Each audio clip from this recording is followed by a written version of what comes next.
إيفا كدل نولي جراتو أكما إني حرام جدي حلال جدي كونفودنسي إبرا إبها فو أنشاتين حرام جدي إبرا مليون لما قد إيها سيا اليوم ميقاتو نور رقم بيتا سبا جماعة نتي جولة جنتو حريفة صدركا قودا قودن ديسو ميقانتن تدوبتها بيتا تولي مي فيديو اتيان دولي لالا مي قبيني بيان خيساو هررقى بحسين نعا جمان أما ورّي جمان حرامي جو نيهم بيتني مال حرام جتني جانين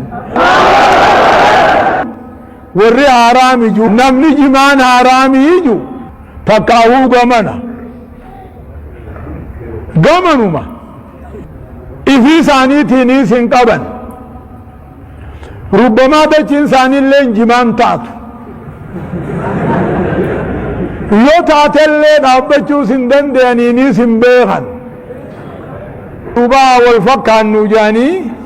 السلام عليكم ورحمة الله وبركاته.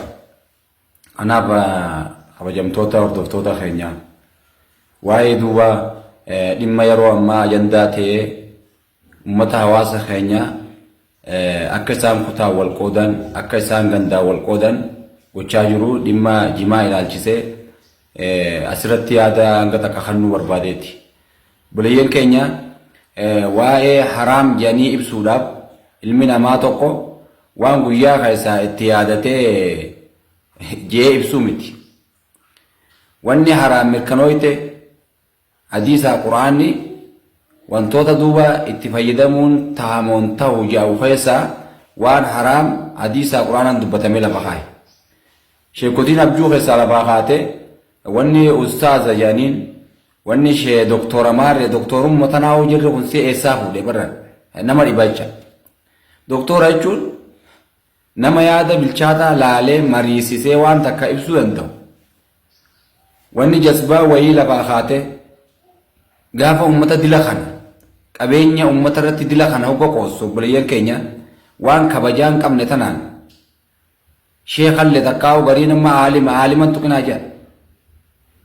Kanaaf buleeyyan keenya waa'ee jimaa ilaalchisee biyyi teenya ulamaa gurguddaan durirraa kaasee warri seenaa keessatti gatii qabu warri ummata keessatti illee gatii qabu warri kabaja ofillee eeggatee diin kana oofaan hungee rabbi rahmata isaanii haa godhu ulamaa gurguddaa qabna. Kajirulleen jira akhiraa deemelleen baay'eedha. Waan duuba isaan sun haraaminaa isaa hin ibsin durriyyee fi bozoneen qabeenya kana duuba irraa nyaachaa turte jimaa kana ofii qama'aa turte. Yoo dhaggeeffatan fiidiyoo ishee Aliyyi Jimmaa takka gaafa Harargee turree qaraanu jimaa kana nyaannee sukkara hundaan nyaannee qoonqoofuu itti fayyadamaa turre je. Ara duuba qabeenya ummataa saamanii gaafa garaa guuttatanii quufan jimaan haraami gaafa jedhan. Waan haraam gaafa rakkoodhaa takkaa'u gaafa musaafirummaa jiran itti fayyadamanii gaafa immoo musaafirummaarraa ba'anii qabeenya quufatanii quufan haraami gaafa jedhan obboleeyyan keenya waan ajaa'ibaati. Kanaaf sheekotii miti warri waan akkana haasa'u iyyaala jechuudha. Arras boruus ta'an iyyaala baalagee warra duuba kabaja mataa ofiitii fi kabaja uummatallee hin qabne warra duuba amantaa muslimaatiif illee kabaja hin qabneetu jimaan haraami jea fuulduraas ammallee jimaan haraami jeelleen ummata safuu fi kabaja ummataaf hin qabne ummata amantaa ofiifitillee kabaja hin qabneetu jimaan haraami jea waan ta'eef ummata kana namuutu deebisaa isaan hin malu. Ulamaa'ii miti kun jirri sheekanii miti doktooraa miti kun ummata tortoraadha.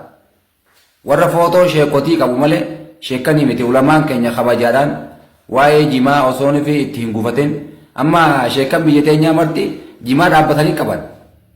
Ulamaa'iin akkana jee ulamaa'ii biyya arabaa warra duuba waa'ee biyya ofiituu hin beekne warra biyya ofii balleessee biyya teenya balleessuuf deemu Ibnu Baaz akkana jee Albaayin akkana jee jedhan. Nuti ulamaa hin qabnu yeroo hunda ulamaa biyya biraatiin maal godhu nu jeequun maaliif barbaachise obboleeyyan keenya ulamaa ni qabnaa ulamaa keenya hordofa. Ulamaa keenya keessaa illee ulamaa kabaja qabu gurguddaa qabu.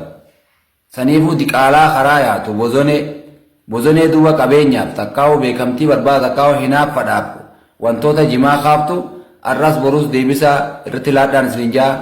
Assalaamu alaikum warahmatullahi wabarakatuh.